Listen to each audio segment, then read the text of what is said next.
Hello and welcome to the Backfield, the running back analysis podcast for the divisional round on Big Italy 42. He's Jason Gilbo at JGilbo11.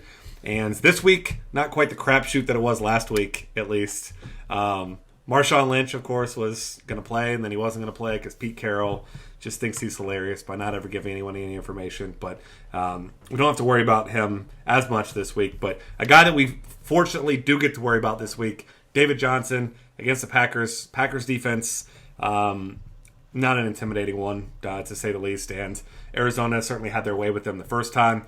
David Johnson has proven that, he's a tough cover in the running game, the passing game, and he's a very important part of that offense, which is strange to say because really only became a big part of it late in the season.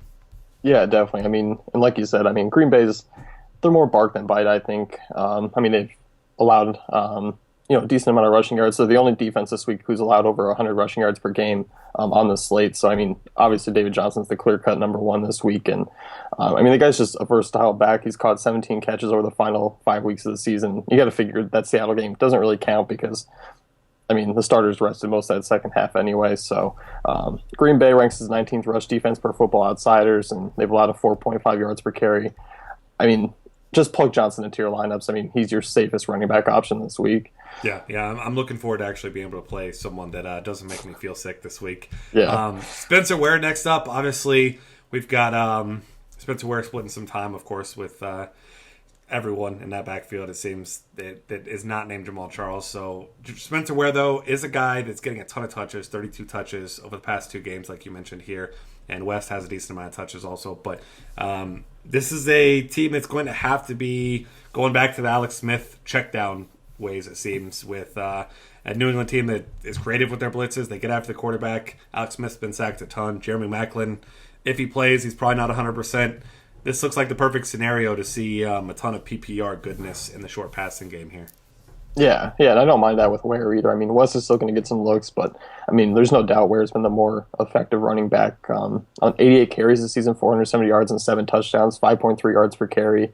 New England's got a pretty stout rushing defense, but they kind of have ranked around Houston and Oakland, which Ware has just thrashed the last 2 weeks, so I'm not really worried about it at this price. I think you save $1,000 and just go from West down to Ware here, and even it's not a great matchup. It's not a great matchup for the rest of these guys, but unfortunately, you have to choose 2 running backs. So yeah, it's at least it seems better than last week. Still, I don't know why, it does. But it still does. James White next up for facing off against Kansas City, and we've seen this time and time again. Not even just with White, but for years and years with the Patriots is. When they get behind, you got guys like Shane Vereen back in the day, or I guess not that far ago, but they check it down to the running backs, and these guys make plays on the field. Deion Lewis, obviously, since he's gone down, people have had to step up, and White's been the guy, and he's a guy who gets some red zone looks as well, and I saw a rumor on Twitter earlier, I don't know how viable it is, but the Patriots were looking at free agent wide receivers, which leads me to believe that maybe Julian Edelman's not as healthy as they're wanting us to believe, which means that there's going to be more production for guys like James White out of the backfield, especially in the passing game. So James White, I think, especially on DraftKings with your full point PPR, has got to be one of your top plays. Yeah, that's where I'm really looking at him this week, and he's averaged 6.6 targets per game since week 12. Kind of near where Deion Lewis was averaging 7.1 when he was healthy. This is going to be a tough matchup for the Patriots, and they're going to need everyone to kind of step up. But it's really hard to imagine a Patriots offense with Brady and Belichick being shut down, even against a really good Kansas City defense. But there's no way Steven Jackson's 2.4 yards per carry is going to get it done against the Chiefs. So expect White to be out there on most passing situations, which should be a fair amount. And looking at the full point PPR, I think he's one of your safer options, I guess you could say, because he's going to get a few receptions and rack up maybe 30 to 40 yards at the least. Yeah, we see these guys go and line up out wide as well with these running backs, so he should be a big part of that offense. Next up, James Starks. Obviously, we saw some Eddie Lacy last week and some James Starks. Both guys scored a touchdown, and obviously this, like you mentioned here, game flow is going to be big because if this ends up being a game where they're down, hopefully for their sake and hopefully for our DFS sake, it's not quite down the way that they were against Arizona last time. But when they are down, James Starks is the guy in the passing game.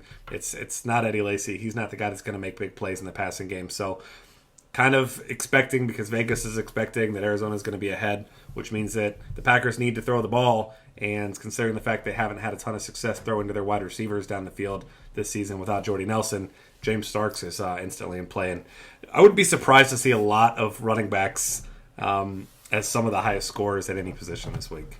Yeah, definitely. I mean, I agree with you there. And I think I prefer Starks. One, he's cheaper than Lacy. And, I mean, the game flow, I think, is just going to be completely different from Washington last week, where the Packers were up for what seems to be like the first time in weeks, I guess you could say. But, I mean, both have rushed for 4.1 yards per carry. They haven't been extremely efficient, but I think Starks has definitely looked like the better back. He's been the more elusive back for sure. And, I mean, you expect Rodgers to be in a ton of passing down situations. And one thing I forgot to mention about James White is, I mean, both these offensive lines have been banged up and really beat up lately. So expect a lot of short passes and a lot to guys like White and Starks. Yeah, I completely agree. I will certainly be loading up on some PPR backs this week. That'll wrap things up for us here. Find us on Twitter at DF Cafe. Subscribe to our YouTube channel and check out the rest of our content at dailyfantasycafe.com.